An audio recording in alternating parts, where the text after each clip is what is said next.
Segundo o Instituto Brasileiro de Geografia e Estatística, as mulheres representam 51% dos trabalhadores. Hoje nós recebemos aqui no Empreende São Paulo a coach Yara Souza, que vai falar sobre os conflitos que as mulheres enfrentam no mercado de trabalho e principalmente como superá-los, né, Yara? Bom, para começar, quais são os principais conflitos que as mulheres enfrentam então no mercado de trabalho? Bom, Priscila, para entender essa dinâmica do que nós vivemos hoje, é importante buscar um pouco o contexto histórico de como tudo se materializou para ser no universo que a gente conhece hoje, né? Então, entender um pouco da história das mulheres, entendendo aonde começou essa questão de mulher não trabalha ou mulher sim trabalha, mulher ganha, mulher não ganha, a gente começa ali por volta dos anos 50, onde mais para trás, né, quando os maridos voltaram das guerras, né, voltaram para seus lares, os postos de trabalho eram então ocupados pelas mulheres, né? Então elas plantavam, aprenderam, né, a viver aquele período sem seus donos de família. Então, aprenderam a plantar, a colher, a tecer, a educar seus filhos, né? Nós não somos autônomas agora, né? O mercado de trabalho não é tomado por nós de agora. Isso já vem um movimento de antes. E aí, naquele momento, naquele contexto, foi-se necessário a intervenção dos veículos de comunicação e até de campanhas do governo para que a mulher se voltasse ao lar e então desse espaço aos, de novo, homens que voltaram das guerras. Então começa-se mais ou menos aí, nesse contexto. Certo. De lá para cá vivemos alguns movimentos, né? Movimentos de ditadura, movimentos de governos um pouco mais fechados à questão da mulher e isso nos paralisou muito tempo. Certo. Então ficamos refém a basicamente ter nossos filhos, né? E cuidar das nossas famílias e já estava de bom tamanho. Né? A cólica da mulher de se fazer mais começou relativamente de 20 anos para cá.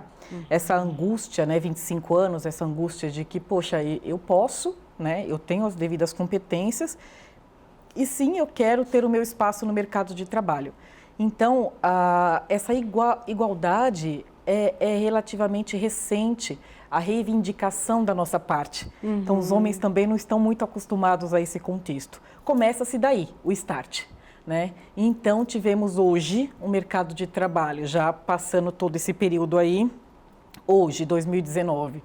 O que a gente tem aí?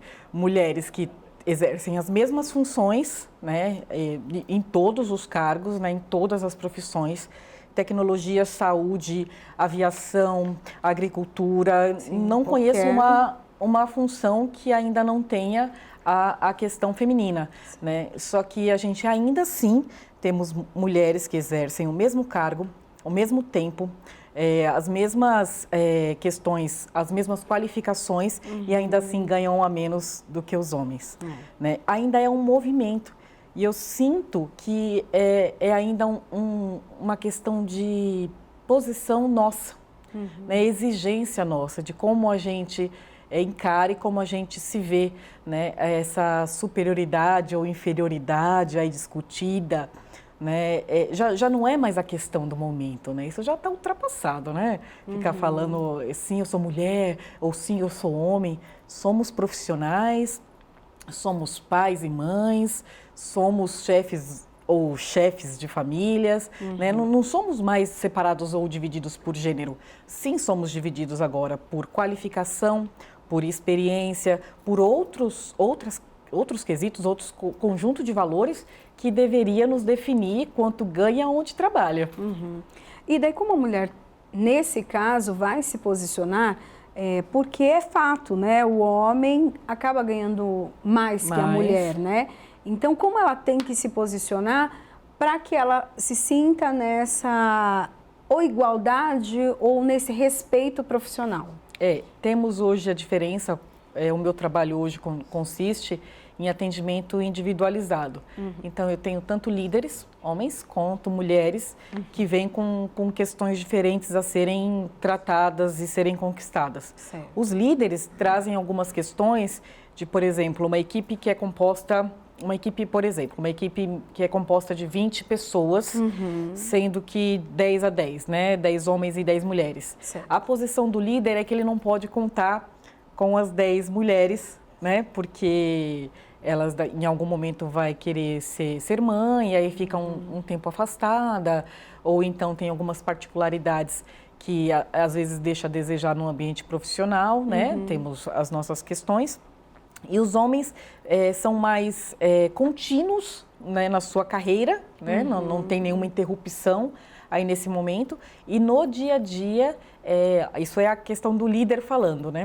O traquejo, né, a comunicação, o ambiente com esses homens acaba sendo um pouco mais tranquilo. E aí a questão que eu trago normalmente para se trazer à tona questões que podem ser vistas de forma diferente, e o meu trabalho é justamente perguntas, né, e a resposta vem da pessoa, né? E enquanto essa mulher está lá, quais os benefícios que ela te traz? E se a equipe fosse só composta por homens, né? Quais são os reais benefícios que as mulheres trazem? E aí, normalmente, as respostas são muito parecidas. Elas harmonizam melhor o ambiente, apesar de muitas vezes ter conflitos entre elas, mas mesmo assim elas harmonizam. A qualidade no trabalho, né, a atenção aos detalhes, né, como eu costumo chamar, os ajustes finos partem mais pelo nosso olhar, né? Inclusive a questão maternal, acredito que nos ajude muito nessa intuição, né, nesse feeling no ambiente de trabalho. E aí é justo essa questão que eu acredito que é a nossa vertente, que é a nossa qualidade insubstituível, né? Realmente, sim, precisamos estar fora um tempo. Sim, temos outras questões, hormônios, coisas que são muito específicas nossa, mas o tempo que eu estou lá, eu retribuo do mesmo esperado para melhor. Então, acredito que a nossa posição atual é não vitimização, né? É sim, sou diferente, né? Mas sim, posso fazer a mesma coisa e o que você me dá eu encaro. Então, as diferenças temos, tanto que isso é discutido em todos os quesitos, e né? saudável também, né? É extremamente necessário, né? Sexualidade, cor, enfim, somos diferentes em diversos aspectos.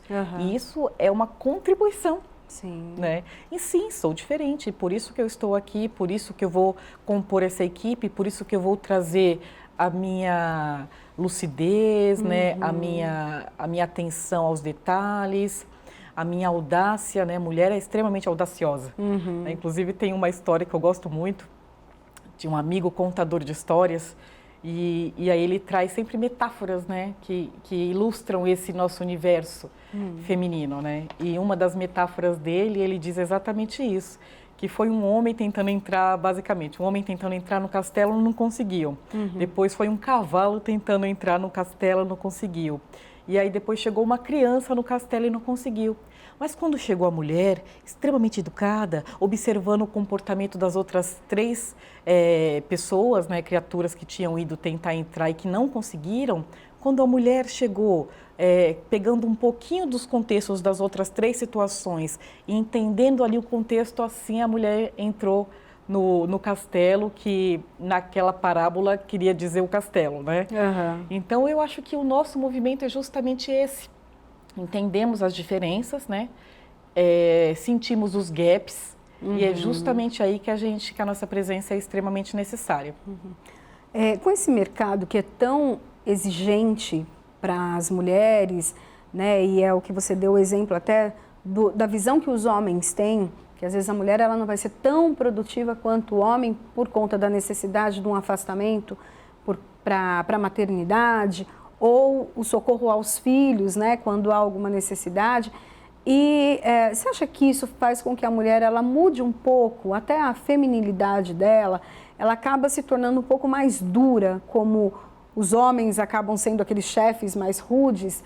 Muda um pouco isso ou não? Existem mulheres que já têm esse perfil mais autoritário. O que você acha?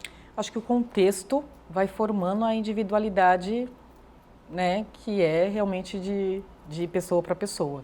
Né? Realmente tem mulheres que assumem uma figura é uma questão mais ríspida e tal, e que com certeza ali é algum ajuste de defesa. Né? A psicologia já explica isso, algum ajuste de defesa. Mas eu não acho que tenha um estereótipo porque eu vim de universo X, eu sou assim, ou porque eu preciso lidar com homens, ou porque eu tenho muitos liderados. Não, eu acho que não, porque eu já tive a oportunidade de conhecer mulheres de estilos muito diferentes, né, que conduzem de maneiras muito diferentes e que chegam a resultados muito bons, independente aí do traquejo e da individualidade. Vamos falar um pouquinho de algo que infelizmente é comum em ambientes de trabalho, Claro. Que é a questão do assédio sexual e também o assédio moral. É comum isso acontecer com as mulheres, infelizmente, né? Vamos falar um pouquinho disso e como que a mulher ela tem que se posicionar para evitar esse tipo de situação ou combater essa situação? Eu tenho gostado muito de observar o momento que estamos, né? Isso sociopolítico, independente de quem esteja no comando, mas a discussão desse assunto tem sido cada vez mais presente. E eu acredito que isso tem ajudado a nos dar consciência de como agir. Porque esse mesmo assunto tratado há um tempo atrás, tínhamos poucos exemplos conhecidos, apesar de eles terem sempre existido. Sim. Né? Mas poucos exemplos conhecidos, né? Para falar, poxa, se acontecer comigo, Priscila, eu tenho uma luz do que ser feito. Ou eu imagino que deve ser feito se acontecer com alguém próximo ou comigo. Então, a discussão iminente desse assunto do assédio, né? Especialmente o sexual, né? Que infelizmente, né, é muito ainda presente, mas que existe já um movimento de conscientização e essa certa educação. E aí, bom ou ruim, os homens acabam se sentindo mais amedrontados, com mais medo dessa possível reação. É isso que eu acho mais interessante, né? E para mim, e tenho certeza para você, como muitas outras mulheres, já estamos preocupadas não só nessa geração que está vivendo aí no mercado de trabalho de homens que praticam esses gestos, né? De assédio sexual, de assédio moral ou de desrespeito em diversas escalas. Mas estamos preocupados na educação dos nossos filhos para eles não serem homens assim. Sim, né? assediadores. Então eu acredito que a conscientização agora é o ponto principal. Né? E aí a mulher que se sente, que tem vivido uma situação assim, seja no âmbito pessoal, em casa, familiar, né? Porque o assédio ele existe em vários degraus, em vários ambientes, né? Não necessariamente no profissional, apesar de ser muito mais frequente, mas ele existe no ambiente escolar, ele existe no ambiente de amizade, ele existe em muitos quesitos, né? Onde existe homens e mulheres, possivelmente ali tem alguma situação que deve ser olhada com carinho. E aí a nossa posição é realmente ter consciência dos nossos deveres e direitos, né? E não inverter os papéis como aconteceu muitos anos, que é de vítima, né? Somos vítimas e não a causadora dos atos, que isso foi uma roupagem de muitos anos, né? Verdade. Foi estuprada, mas também, né? Estava com tal roupa, mas também estava em tal lugar, mas poxa, né? Então, assim, é inverter os papéis. Eu sou a vítima, né? E sim, como vítima, eu vou tomar as devidas providências. A lei respalda de uma maneira muito mais abrangente atualmente. Existem alguns movimentos, inclusive, Priscila, mais ligados à violência doméstica, né? À agressão doméstica, que tem visto a mulher 360 graus e tem tentado entender por que ela não denuncia o marido agressor. E eu acho que o trabalho de entender o antes é a chave do negócio, né? Porque se eu entendo por que essa mulher não se defende no trabalho ou em casa, o que está por trás? Por que ela não pode deixar o trabalho? Por que ela não pode denunciar o chefe, né? Por que ela não pode denunciar o marido que a espanca? Por que há tanto medo, né? Por quê? É lógico que existem casos e casos, mas a demanda especificamente desse projeto que eu te falei de 360 graus é dar o subsídio para a mulher no depois, e não só na prisão, né, da pessoa em questão, do agressor em questão, mas e agora? O que eu vou fazer para sustentar os meus filhos? Aonde eu vou morar? Porque normalmente tem a questão da sobrevivência aí embutida, seja no ambiente profissional ou pessoal. né? Normalmente está embutida essa questão. Então, é a mulher ter consciência dessas necessidades, né? E, mais uma vez, isso nos traz a consciência de sim estar no mercado de trabalho, de sim buscar uma fonte de renda individual, de sim ter um propósito de vida que passe da questão familiar, né? E não está errado se a mulher decide não ter, né? Mas a gente tem consciência de que quando ela tem, né, uma outra fonte de renda, uma profissão ou alguma aptidão, em situações assim vai ficar muito mais fácil, né, ou vai ficar muito mais convertente para ela sair, para ela superar, para ela encontrar outras fontes aí de equilíbrio. O assédio, tanto moral quanto sexual, ele traz consequências para a mulher, né? Principalmente, eu acho que se ela não expõe isso, traz barreiras até para uma nova oportunidade. Você trabalha isso com as mulheres e de que forma isso é trabalhado? Para que ela entenda que há lugares diferentes, pessoas diferentes, oportunidades diferentes. Olha, eu vou te contar uma história que eu gosto bastante e que se aplica a qualquer âmbito, não só no assédio, mas que ajuda em qualquer questão. Eu gosto muito do mito da caverna de Platão. E, basicamente, é uma caverna que as pessoas tinham alguns prisioneiros, né, amarrados a essa caverna.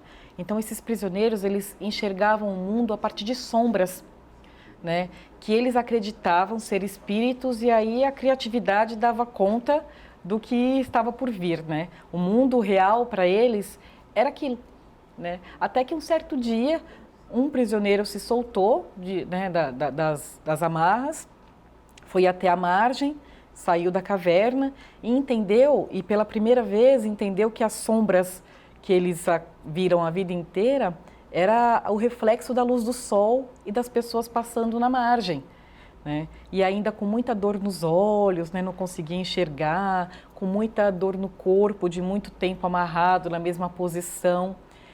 Mas mesmo assim ele conseguia contemplar a natureza. Poxa, como eu nunca tinha visto isso antes, né? Que bom estar aqui. Nossa, eu nunca imaginei que isso pudesse existir, né? E aí é mais extenso a história e tal, mas o objetivo sempre existe luz no fim do túnel, e nem sempre o que a gente define como realidade é a questão principal. Podemos estar vivendo numa realidade, imaginar que só existe aquilo, mas existe uma margem, existe outro tipo de convivência, de natureza, né? Então, é muito ambíguo, né, verificar essa história, por exemplo, que se aplica a tudo. Então, para a pessoa que está no meio de um problema, por exemplo, Priscila, é delicado para a gente chegar e falar, olha, se você fizer assim, assim, assim, resolve.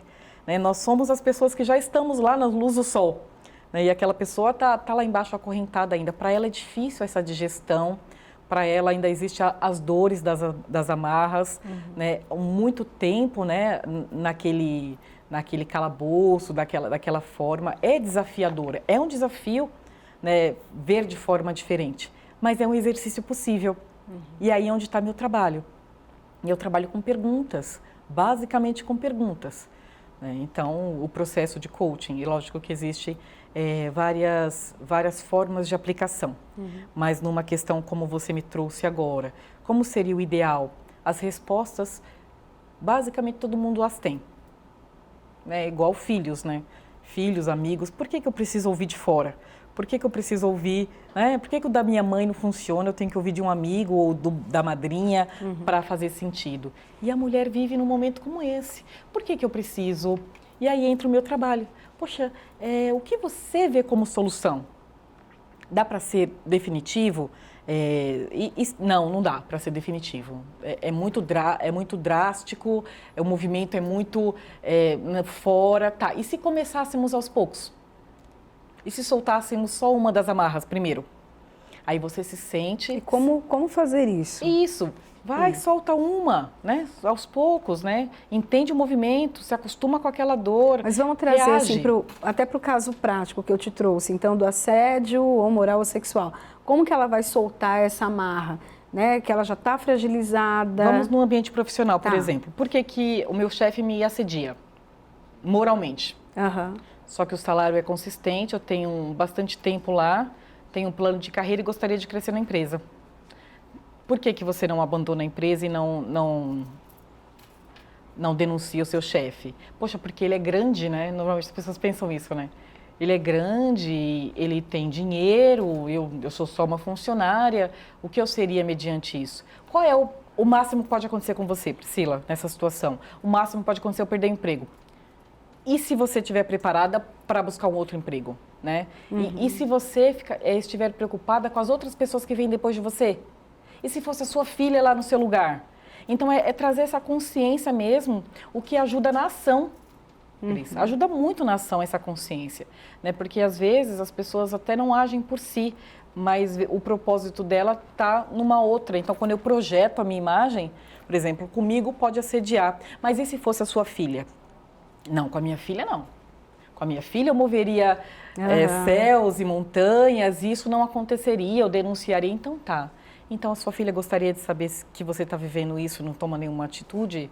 Vamos começar então por onde? Ó, você tem essa alternativa, essa, e contrapartida, você tem um curso paralelo, você pode ir olhando o que está acontecendo no mercado de trabalho, você pode trabalhar em quais outras funções. Então, é incentivar a mulher a dar o primeiro passo, que é, sem dúvida nenhuma, a repressão da pessoa que está agredindo em qualquer quesito, mas também o outro lado e o que ela vai fazer a partir disso. Sim. Né? Por onde que ela vai recomeçar? Porque normalmente o ambiente de trabalho fica um pouco insalubre, né? Sim. Numa situação como essa. Se tiver uma denúncia. Exatamente. Né? Vamos ser bem realistas. Na prática não deveria, mas fica insalubre. No ambiente familiar também. Tá, eu tinha lá uma agressão moral, não vamos nem colocar física, né? Eu tinha uma agressão moral de muitos anos, decidi não me submeter mais a isso, né, a encarar, a recomeçar a vida, denunciei ou saí de casa, enfim, resolvi. E a contrapartida? A outra questão, como que eu recomeço? Né, então, o meu trabalho é esse 360 também. Então, tá, vamos dar esse passo prevendo esse. Então, você denuncia, em paralelo você vê o que o mercado de trabalho está prevendo. Em paralelo, você se recorda de alguma coisa que você gostava de fazer antes. Em paralelo, você tem alguém que te inspire? Para onde você pode procurar ajuda? Tem algum familiar, algum amigo? Aonde você pode morar? Quanto custa? Em quanto tempo você vai ter esse dinheiro disponível? Então, é ajudar a ampliar mesmo. E 100% dos casos, Priscila, tem alternativas. A pessoa que não consegue enxergar por conta do turbilhão que está vivendo. E é isso que eu estou te falando. Aí relembramos a história anterior das amarras. É difícil. Sim. Mas que existem sim alternativas e que é possível sim, isso sem dúvidas nenhuma. Vamos falar de um outro conflito que a mulher tem hoje, que é a questão da maternidade, né? Hoje a mulher tem esperado um pouco mais para ter filhos, até por conta da questão profissional mesmo. Primeiro foca a parte profissional e vai, alcança, e de repente chega uma hora que fala, não, agora chegou a hora da maternidade. Porém, começa um conflito interno imenso. Como que eu vou sair para... vou deixar a minha vaga e podem ocupar, vou ficar muito tempo afastada, 4 meses ou 6 meses. E aí, como parar para pensar um pouquinho, né, sobre esse conflito da maternidade? Já começa no condicionamento que nos fizeram acreditar lá atrás. Né, que todas as mulheres devem ser mães, ou devem casar, ou devem constituir uma família num modelo específico. Né? Vem junto aí essa cobrança social. Né? Poxa, meu relógio biológico está gritando, mas eu não me sinto preparada, mas se eu não tiver filho esse ano, né, o ano que vem já vai ficar muito difícil, é muito arriscado. E aí a pergunta, um convite. Você quer ser mãe? Você quer? Ou te falaram para ser? Ou você acha que é certo ser mãe? Se a resposta for, não, eu quero ser mãe, tá tudo resolvido, não tem o que mexer. Tá resolvido, vai ser mãe, vai ficar o tempo que for necessário fora, né? Vai ter que rever depois uma série de contextos e tudo bem. A questão é que muitas vezes os outros contextos estão inseridos. Né? Eu sou mãe, eu tenho 2 filhos. Meu primeiro filho foi de forma bem planejada, né? Foi aquele desejo, depois de bastante tempo de casada e tal. A segunda bebezinha veio de forma inesperada, também muito bem-vinda, mas num momento de carreira bem delicado também. Eu também tive que rever toda uma estratégia ali, mas o desejo já existia, então ela foi só inserida. Aí as coisas ficam muito mais digeríveis, né? Todos os desafios que vêm, a gente dá conta com a nossa maestria feminina de forma muito mais tranquila. A questão é que tem chegado uma demanda, ultimamente, Priscila, de mulheres que não querem ser mães, né? Ou não estão preparadas, ou até tem aquela incerteza que todas nós temos, mas a incerteza é muito maior do que a vontade, né? Então entra muito mais o contexto do que pediram, do que acha ideal como modelo de família, do que de fato essa questão maternal aguçada. E aí é caso a caso, tem que ser visto mesmo. Eu tive uma pessoa conhecida com um dilema próximo e eu vou trazer aqui para você, que foi um dilema bem parecido, profissional, né? E na ocasião ela era casada com uma pessoa bem mais velha, né? Só que ela também estava chegando próximo ao relógio biológico ali, né? E essa questão sempre pairando, né? Se eu não for mãe até não vai dar mais. Se eu não for mãe, poxa, eu quero tal. Até que num exercício simples, assim, não chegou nem a ser cliente e tal. No bate-papo informal, a pergunta que veio foi: só existe para ser mãe, eu preciso necessariamente gerar uma criança? Né? Então fica aí, tem outras alternativas para tudo, né? Se a minha questão é dar amor, é formar uma família, vai existir outras demandas aí que vão atender. Vai existir crianças para adoção, vai existir inseminação, que pode ser depois de um certo tempo, né, de idade. Então existem, Priscila, outros caminhos, né? Agora, depois que a mulher é mãe, por exemplo, que é a nossa realidade, né? Eu tenho filhos e tal, para dar conta de tudo. Aí vem outro dilema. Sim. Porque nós temos que dar conta de tudo, e o tempo inteiro. Né? Aí entra a maternidade, a parte profissional, a parte física, a parte de saúde. Né? Realmente temos só 24 horas todas, né? E por que a gente só tem que ficar com a gente essa demanda que é um olhar também muito sensível e que eu também tenho observado uma postura diferente de muitos companheiros, maridos, nessa... De compartilhar, essa né? parceria da vida, né? Não sou só eu que tenho que estar com a criança 100% do tempo, ou então eu vou ficar com a criança 100% do tempo e você até tal data você segura e depois eu volto e você ajuda.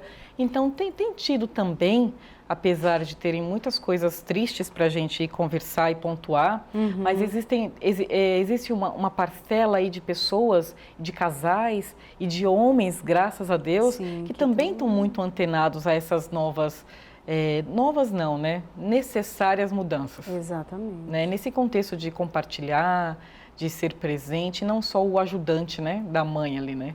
Eu participo também, eu escolhi, né? Também. É uma companhia, né? Isso, eu abro mão também, né? Eu abro mão também. Então, são temas muito legais de serem vistos pelos dois âmbitos. Bom, também um outro conflito que a gente vê entre as mulheres, até por conta da maternidade, é o empreendedorismo, né? Muitas saem, então, de empresas e vão empreender para poder ter um pouquinho mais de tempo com os filhos. Tudo bem que o empreendedorismo também exige muito, né, da pessoa, mas pelo menos ali consegue ter um ambiente com os filhos próximos, enfim. O que a pessoa precisa pensar ou analisar antes de virar essa chave? Vou deixar de ser empregado para então me tornar empreendedor. Eu vivi essa situação e eu te falo com domínio de causa. Não é um mundo de fantasia. Primeira coisa é pôr o pé no chão e se preparar para tal. Pronto.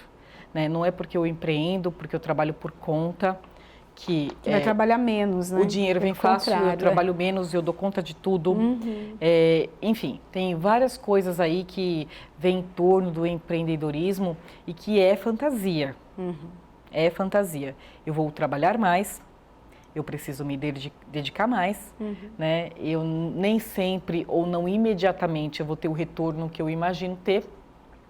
Por outro lado, eu gosto muito desse movimento e me dá energia, porque eu acredito que, inclusive em palestras e cursos e tal, falo que não existe mais o trabalhador, né? Empreendedor não tem que ser uma palavra específica para quem tem um negócio próprio, né? Mesmo que eu estou num regime de CLT, eu estou empreendendo, eu estou vendendo o meu tempo em troca de um dinheiro que, se eu deixar de atender aquela necessidade ali, ele não vai existir. Sim. Né? Então, eu gosto da palavra empreendedorismo, mas com essa causa de que eu posso fazer o meu melhor aonde eu estiver, né? A CLT para mim também é fantasia, assim como o empreendedorismo. Eles estão muito próximos, né? Muito tênues, né? Porque existe uma falsa garantia, né? E o outro existe uma falsa facilidade. Né? Poxa, eu quero ser CLT porque o meu salário está garantido. Segurança, né? Segurança, férias, 13º. Ou não, eu quero ser empreendedor porque aí eu faço acontecer. Aí eu faço do meu jeito, né? Aí eu vou ganhar muito melhor. E nem sempre, nem para lá e nem para cá. Existe aí um misto muito, muito interessante. E que eu também vi algumas pesquisas recentemente, que hoje em dia, né, com o atual desemprego da população, né, e a mulher como protagonista de muitos lares, na época eu vi uma entrevista que falava de 47% das famílias brasileiras são lideradas por mulheres e sustentadas, né, e muitas delas com trabalhos próprios, com empreendedorismo. Né? Então eu vejo isso uma grande dinâmica, Priscila, uma grande mágica. A mulher, eu acredito, mesmo que tem esse poder, sabe? É mais desafiador, com certeza, mas a gente consegue fazer muito mais coisas. Isso é cientificamente comprovado, né? Que a gente consegue dar conta de mais coisas ao mesmo tempo. Né? Então, foi um movimento meu. Né? Eu fiz esse movimento. Eu vim de um mundo corporativo, 14 anos de mercado financeiro. Né? E como eu te falei, eu tenho 2 filhos e chegou um momento, né, dentre muitos outros contextos, que eu sentia muita falta de realmente estar mais presente, né, de conseguir vivenciar, né, aquela minha escolha também, que foi a maternidade. E daí todo o meu movimento de trabalho, que não foi do dia para a noite, foi um movimento bem lento até, e que me exigiu e exige bastante até hoje. Hoje eu estou num outro momento, mas eu te falo, cursos, né? O Sebrae, por exemplo, tem ótimas iniciativas. Tem o Empretec, né, que prepara um possível empreendedor 360 graus. Então, ele te ensina fluxo de caixa, te ensina a olhar a concorrência, te ensina a verificar a viabilidade do seu produto, te ensina a se portar para vender. Então, é um curso muito dinâmico, né, com muitas iniciativas, tanto privadas quanto governamentais. Então, a dica principal nada vem fácil, né? Se tá fácil, não tá certo. O trâmite é esse. E se preparar. Eu quero empreender, eu quero trabalhar, eu quero... Se prepare. Busque e também buscar alguma coisa que você realmente goste e tenha uma aptidão específica. Que também não adianta só olhar. Eu visitei a feira do empreendedor que teve agora, né? E muita gente ia na feira. Eu tive a curiosidade de conversar com algumas pessoas, só para saber o que elas estavam fazendo ali. E a maior parte das respostas foi: eu vim ver o que está dando dinheiro. Então, o foco era esse, o dinheiro.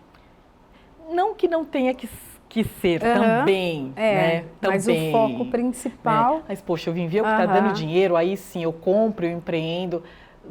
Cris, na boa, não vai rolar.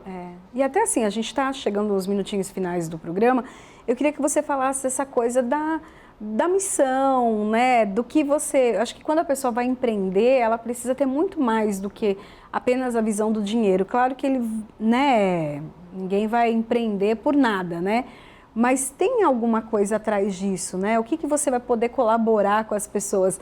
É nessa linha que você tem que pensar? Eu queria que você deixasse então um recadinho para quem está em casa. Olha, eu adoro o tema de propósito, Cris. Desculpa. Imagina. Adoro o tema propósito. E eu acho que isso permeia a nossa vida como um todo. Eu tenho que ter um propósito. E aí eu começo a buscar mãozinhas desse mesmo propósito.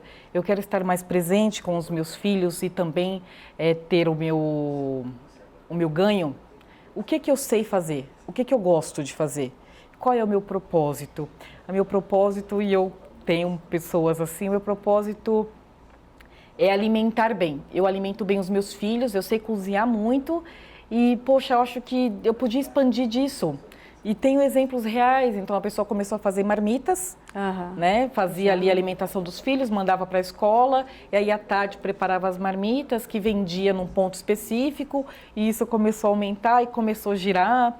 Então a palavra é seu propósito, se pergunte qual o seu propósito, né? As pessoas dão nomes diferentes, né? Pode ser propósito, planejamento, ikigai, o que eu vim fazer, talento. As pessoas dão nomes muito diferentes e que é a mesma coisa. Qual o seu propósito? Né? Então, se formos por esse caminho, vamos ter desafios, né? Eles vão existir sempre, mas vão ser mais fáceis de contornar. Porque se o meu talento natural está ali, se de alguma forma eu domino o que está acontecendo, o restante fica mais fácil essa visualização, entende? Eu não gasto tanta energia porque eu já tenho aquela energia ali, ela já está disposta. Então a energia que me sobra, aí sim eu vou para os outros desafios. Então a palavra é, busque o seu propósito. Tá, ok, muito obrigada então pelas dicas, por dividir com a gente aí tanto conhecimento. Obrigada, Priscila. Bom, o programa Empreende São Paulo fica por aqui. Quer assistir esse programa novamente? Acesse o canal da Rede Alesp no YouTube. Segue a gente lá, tá? Tchau, tchau.